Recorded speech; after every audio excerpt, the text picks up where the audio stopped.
आजको यो सेसनमा चाहिँ म जम्मा 2वटा क्वेसन सल्भ गर्छु है। एउटा यो पाइ चार्ट अथवा ड्र पाइ चार्टको ठाउँमा ड्र बार ग्राफ पनि भन्न सक्छ अथवा एनिथिङ जे पनि भन्न सक्छ है। त्यसमा चाहिँ म यो फर्स्टमा पाइ चार्ट र बायोग्राफको म एउटै क्वेसनबाट सिकाउँछु फर्स्टमा चाहिँ।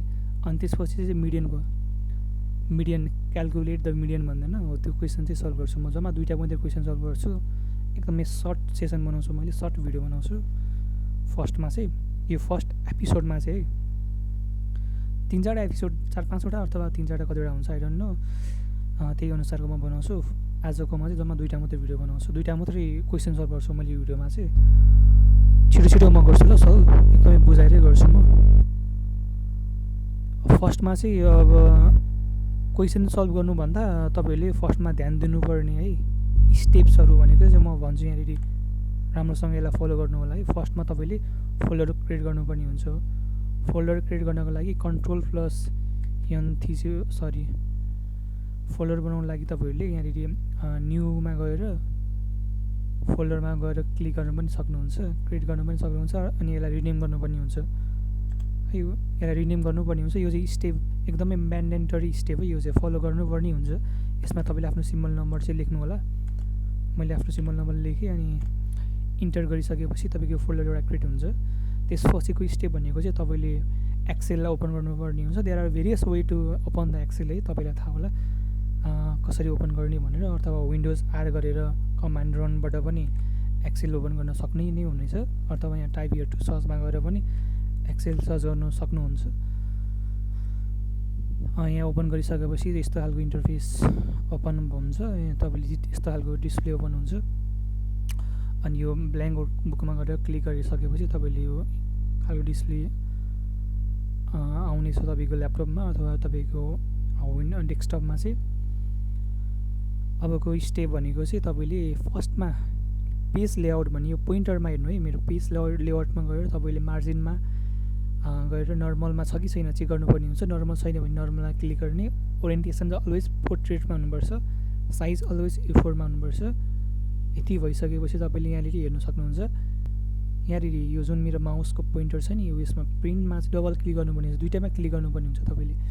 यति गरिसकेपछि तपाईँले यहाँनिर जुन यहाँ 20मा पेज लेआउट भने यहाँ 20मा हेर्नु यहाँनिर यसमा क्लिक गर्नुपर्ने हुन्छ। अनि यहाँनिर हेडरमा यहाँ जुन यहाँ भनिन्छ नि क्लिक एड हेडर भन्ने ठाउँमा तपाईँले आफ्नो सिम्बल नम्बर पुट गर्नुपर्ने हुन्छ। त्यसपछि चाहिँ अब क्वेसनतर्फ म जान्छु है। क्वेसन के छ फर्स्टमा ड्र पाइ चार्ट आइटम छ, पर्सेन्ट छ होइन। यसलाई चाहिँ हामीले प्रेजेन्ट गर्नुपर्ने हुन्छ। पाइ चार्टमा चाहिँ कन्भर्ट गर्नुपर्ने हुन्छ यो डाटालाई चाहिँ। फर्स्टमा आइटम छ, त्यसपछि पर्सेन्ट छ होइन, पर्सेन्ट छ। अनि यसमा के छ फुड छ। अनि के छ अरू food, rent, cloth, education, health. Food, rent, cloth, education, health छ। यम आइसी डट पनि छ एउटा। यहाँ कति डाटा छ, पर्सेन्ट छ सरी।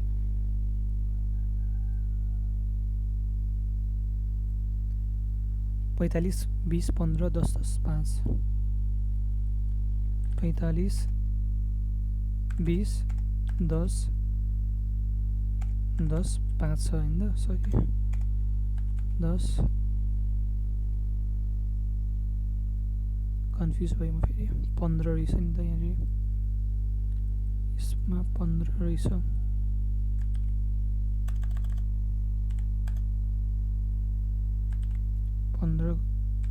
यसमा 15 यसमा 5 छ लास्टमा। अब यसलाई स्ले गर्नु होला यसरी है। लेफ्ट क्लिकमा चाहिँ माउसको लेफ्टमा अथवा टच प्याडको लेफ्टमा राइट र लेफ्ट भनेर छुट्याउनु थाहा हुनुपर्छ तपाईँलाई। लेफ्टमा चाहिँ सिलेक्ट गर्ने हो यसरी सिलेक्ट गर्ने। सिलेक्ट गरिसकेपछि तपाईँले यहाँनिर इन्सर्ट भन्नेमा जानुपर्ने हुन्छ। इन्सर्टमा गएर तपाईँलाई 2टा अप्सन छ, एउटा रिकमेन्डेड चार्टमा पनि गएर गर्नु सक्नुहुन्छ। यहाँ अटोमेटिक आउँछ यसरी होइन, जुनमा क्लिक गर्नुहुन्छ त्यही रिप्रेजेन्ट। यो चाहिँ पाइ चार्ट हो तलको, माथिको बारग्राफ तपाईँ कुनमा चाहिँ क्वेसनले के भनेको छ त्यसकै आधारमा गर्नुपर्ने हुन्छ। अब क्वेसन चाहिँ यहाँ पाइ चार्ट भनेको छ त्यही अनुसार गर्छु म। यहाँ क्लिक गरेर ओके पनि गर्न सक्नुहुन्छ अथवा यहाँनिर यहाँ तपाईँले देख्नुहुन्छ नि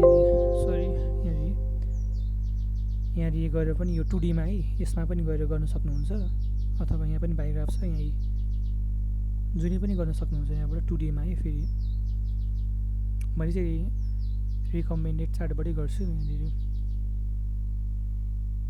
यहाँ रिकमेन्डेड चार्ट यहाँ छ, यसबाटै गर्छु है। म पाई चार्ट भनेको छु, पाई चार्टलाई यसलाई मैले हल्का साइज कम गरेँ, यहाँनिर बनाएँ मैले। यहाँ पर्सेन्टेजहरू तपाईँले हेर्न सक्नुहुन्छ है।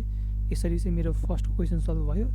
सो लाइकवाइज म नेक्स्ट क्वेसन पनि सल्भ गर्नेछु। नेक्स्ट क्वेसनमा चाहिँ एउटा मिडियनको क्वेसन कति होला म त्यो क्वेसनमा चाहिँ सल्भ गर्छु है।